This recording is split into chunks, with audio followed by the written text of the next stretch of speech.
मैंने आपको frankly admit किया है कि एज ए पर्सन तौर पर मैं ज़ाती तौर पर मेरा बतौर रणबीर सिंह पठानिया मैं SRO 202 जिस शक्ल में अभी इन ऑपरेशन में है, आई एम नॉट। आप लीगली भी स्ट्रॉन्ग है, कॉन्स्टिट्यूशनली भी ये किस तरह से अलो किया जा सकता है, क्योंकि सेक्शन 124 के अंडर शायद SRO 202 को लगाया गया है। तो जब JNK स्टेट का कॉन्स्टिट्यूशन ही स्क्रैप कर दिया गया है, 124 ही जो सेक्शन है वो ही स्क्रैप कर दिया गया, तो ये कैसे स्टैंड कर रहा है? आपने बोला कि कोशिश सरकार की ये थी कि कहीं ना कहीं इन SRO 202 के ज़रिए ज़्यादा वाइडर लोगों को रोज़गार जो है दिया जाए। पहली बात तो ये है कि अभी तक वो भी चीज़ जो है वो सरकार नहीं, प्रशासन नहीं कर पाई है। SRO 202 इसलिए इम्प्लीमेंट किया गया था ताकि 3 महीने के अंदर जो है वो रिक्रूटमेंट पॉसिबल हो पाए, लेकिन वो अभी तक ऐसा नहीं हो पाया। कई लोगों को 3-3 साल जो है वो लग गए थे इस रिक्रूटमेंट के अंदर। ये भूल जाएं कि यहाँ पे कोई भाजपा का मुख्यमंत्री नहीं, कोई मेरी पार्टी का कोई प्रमुख कार्यकर्ता नहीं यहाँ पे राज कर रहा है। वही ब्यूरोक्रेसी है, वही ऑफिसर लोग हैं जो नेशनल कॉन्फ्रेंस या कांग्रेस या PDP या किसी भी नेता के वक्त यहाँ पे वहाँ पे काम करने आए थे। 50,000 नौकरियों वालों की बात कर रहा हूँ। ये किसी भाजपा सरकार ने या भाजपा के किसी नेता ने या भाजपा के किसी प्रमुख जिसे बोल रहे मंत्री का स्टेट, ये सत्यपाल मलिक जी का स्टेटमेंट है। रविंद्र राणा जी कई बार बोल चुके हैं, अब 50 का हम 60 भी। सत्यपाल मलिक जी के स्टेटमेंट को रिपीट किया होगा, मतलब आते ही उन्होंने कह दिया कि और उनके गवर्नर के स्टेटमेंट को PSC चेयरमैन ने कॉन्ट्राडिक्ट किया। कह रहे हैं कि कुछ लोग ऐसे केस में हो गए जिन्होंने फॉर्म भी कभी नहीं भरा था। It's a very serious charge. होना ये चाहिए था कि शाम को PSC चेयरमैन और 5-10 लोग अंदर हो जाने चाहिए थे।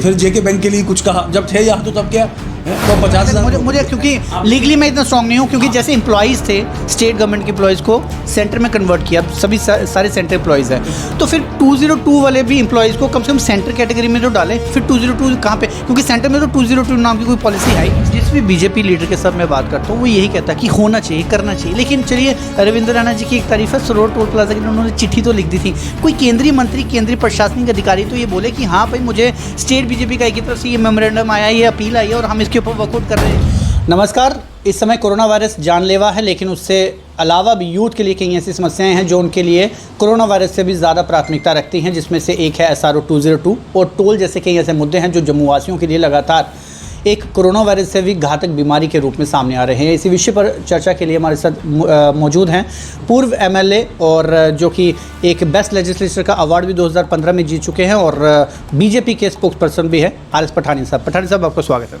बहुत बहुत शुक्रिया आपका। पठानिया साहब, सबसे पहले आपसे जानना चाहेंगे, आप SRO 202 को किस तरह से लेते हैं?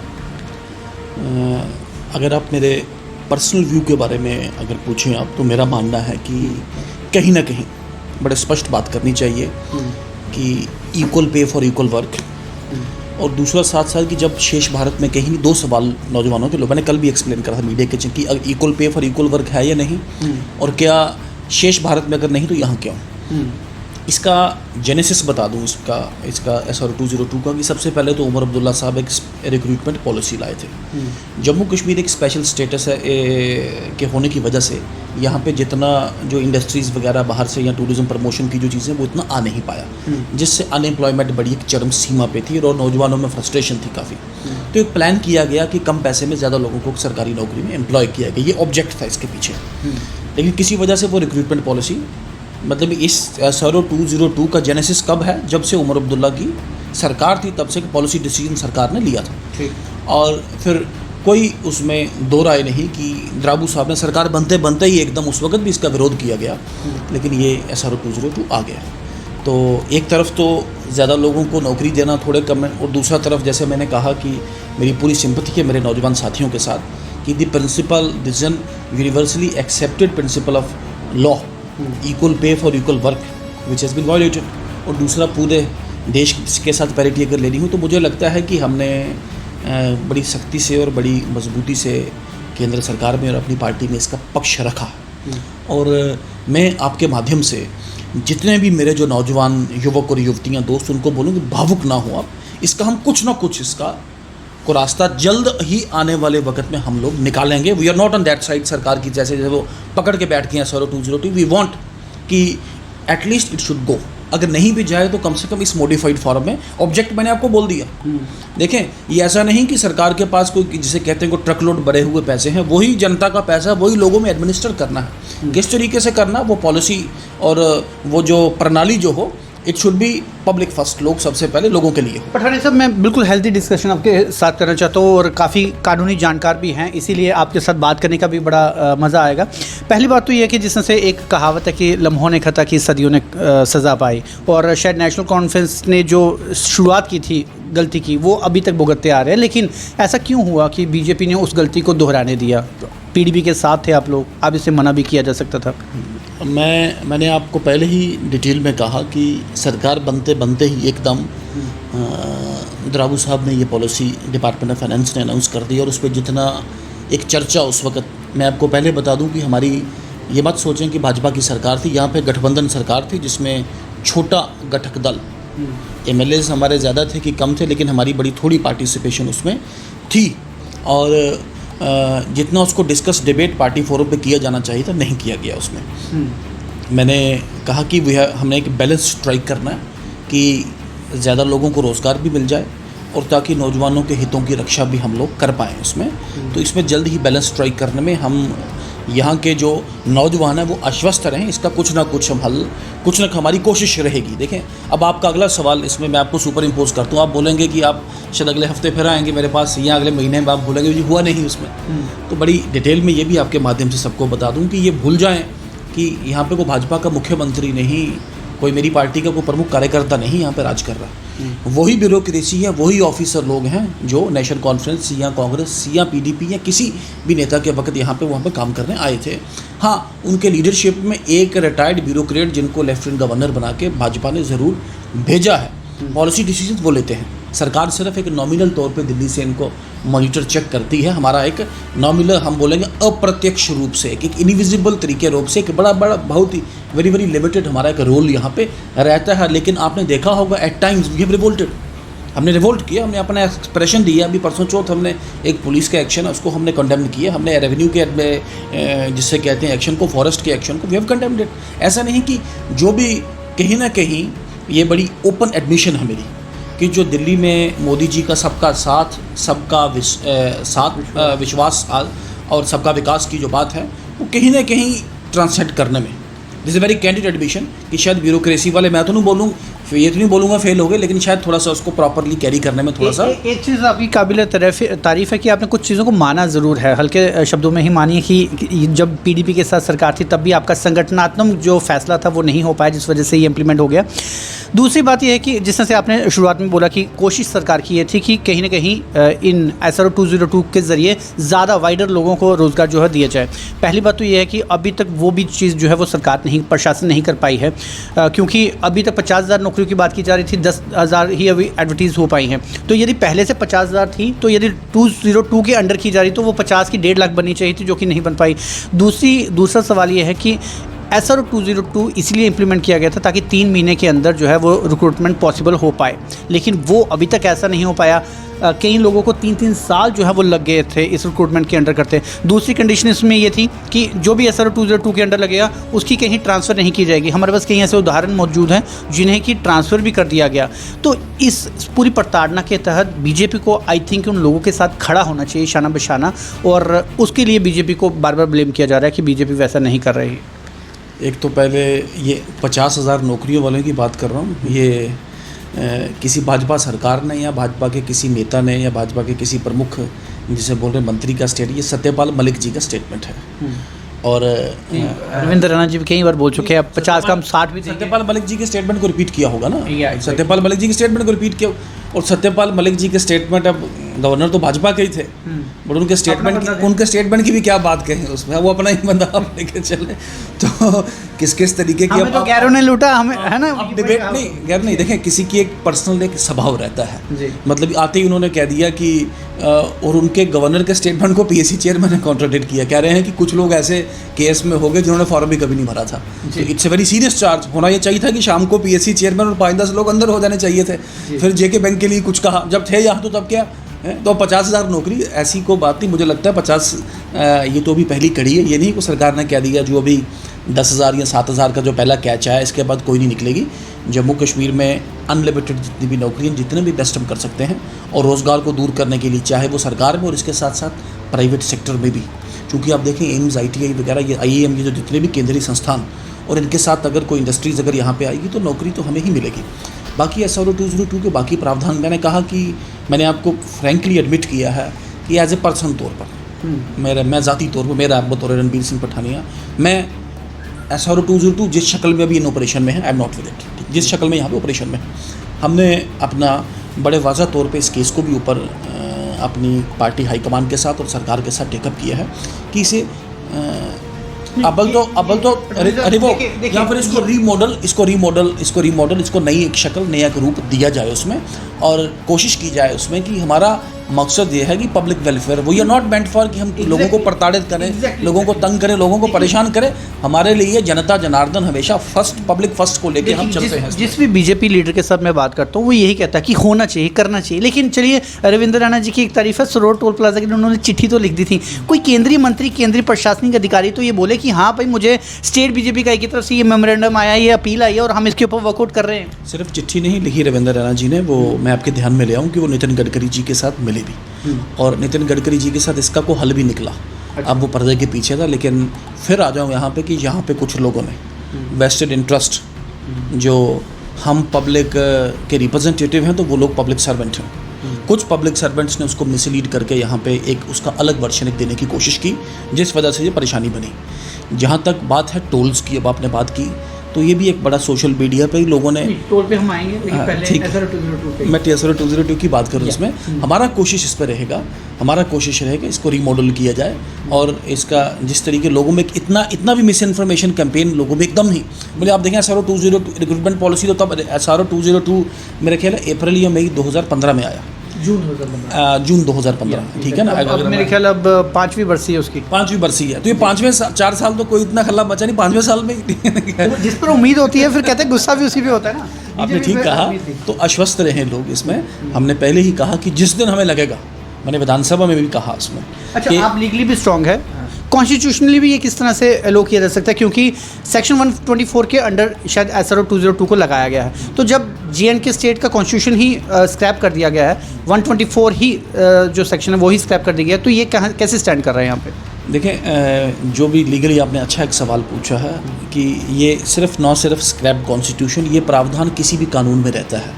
मान लीजिए आज रणबीर पेनल कोड है नहीं, आज IPC आ गया, बट उस RPC के तहत जितने भी मामले दर्ज हुए हैं वो तो वो तो चलेंगे ना जी। अब किसी ने आपके दस्तावेज तो होगा जिसमें बोलेगा कि RPC को IPC में वो मर्ज कर दिया जाए ना। किसी आदमी ने 302 का मर्डर किया है, वो बोलेगा वो मेरे ऊपर तो 302 वो RPC वाला है मेरे ऊपर, वो तो ख़त्म हो गया। हाँ। तो जितने भी एक्शंस पुराने कानूनों पुराने संविधान के तहत है वो कानून वैलिड रहते हैं, उसमें वो कानून वो कोई इनवैलिड नहीं हो जाते। ये आर्गूमेंट ऐसा, ये लीगल ओपिनियन मेरे से ले लें आप, वो वैलिड रहेगा जम्मू कश्मीर के संविधान के तहत।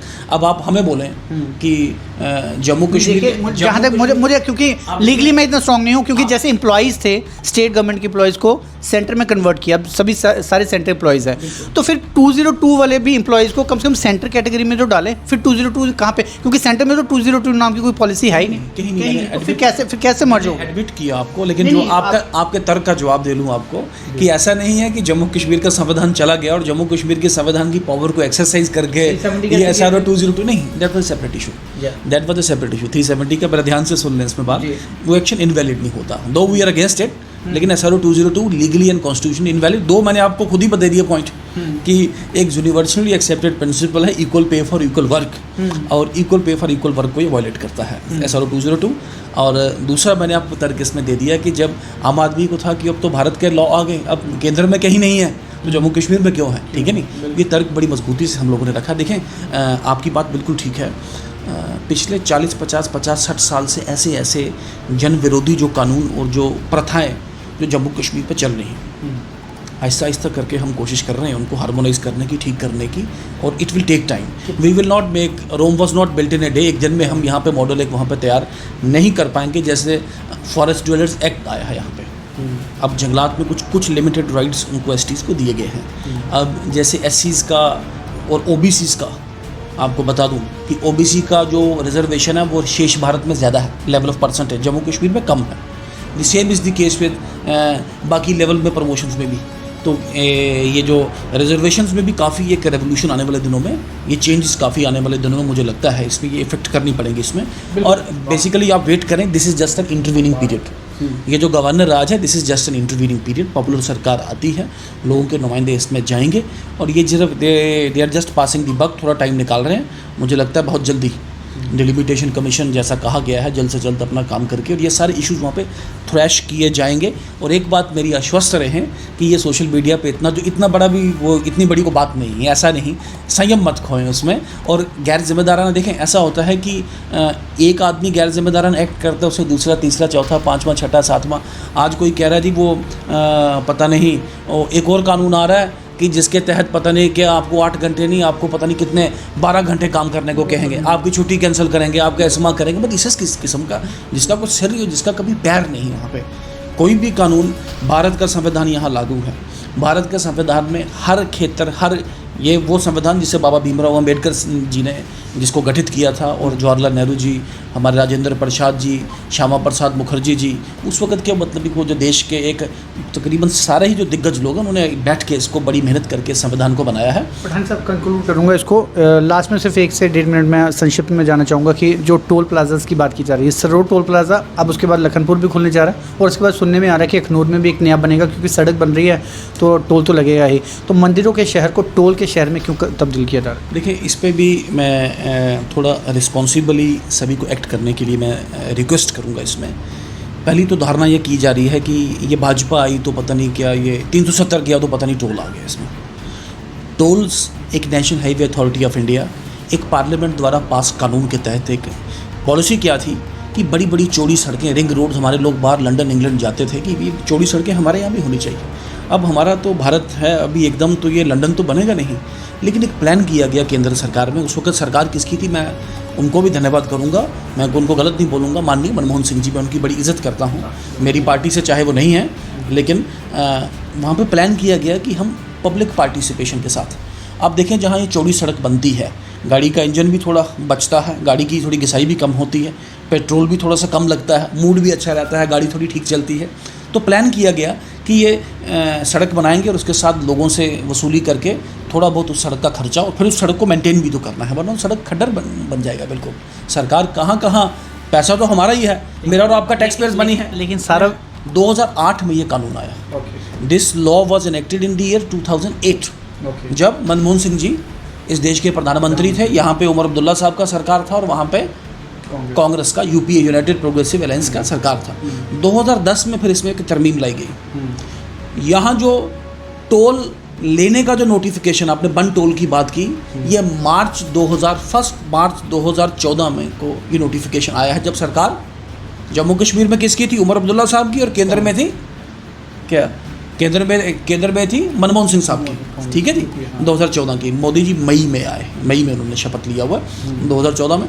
तो तब ये टोल, बन वाला टोल वहाँ आया, लखनपुर वाला टोल हटा, और शायद जो कानूनी पोजीशन ये है कि 65 किलोमीटर के दायरे में ये नहीं होना चाहिए, और 65 किलोमीटर के दायरे में के बाद ये अब बाकी स्टेट्स में, पूरे शेष भारत में है। उसमें दी पर्पज इसकी सड़कों को मेंटेन भी तो करना, खड्डा इसका सब कुछ और सुविधाएं इसमें लोगों को मिल पाए। इसमें 2 सवाल मेरे हैं। मुझे लगता नहीं जैसा बताया जा रहा है, इधर भी लग गया, बिश्नाह भी लग गया, मुझे लगता नहीं अभी में लग गया, लेकिन पूरा ये जो बात हमारी कोशिश रहेगी कि मैं आपको बता दूं कि वो 65 किलोमीटर वाला कानून हम वो यहाँ पे इम्प्लीमेंट करेंगे तो बड़ा नुकसान उससे हो जाएगा। हमारी कोशिश रहेगी कि ये बस जो हो गया है, ट्राई रहेगी, we will try our level best. Lakhanpur वाला खुलेगा, we will try our level best की इसमें। देखिए, ये तो national highway authority of India इसमें, लेकिन हमारे पास कोई ऐसा आधिकारिक या ऑफिशियल कोई भी ऐसा को स्टेटमेंट, को ऐसी को बात हमारे पास नहीं है कि लखनपुर या अखनूर में कोई टोल। चलिए, वो जब खुलेगा तब आपसे पूछेंगे। लेकिन लास्ट सवाल ये है कि क्या सड़क विस्तारीकरण सिर्फ जम्मू में ही होना है, कश्मीर में नहीं होना चाहिए?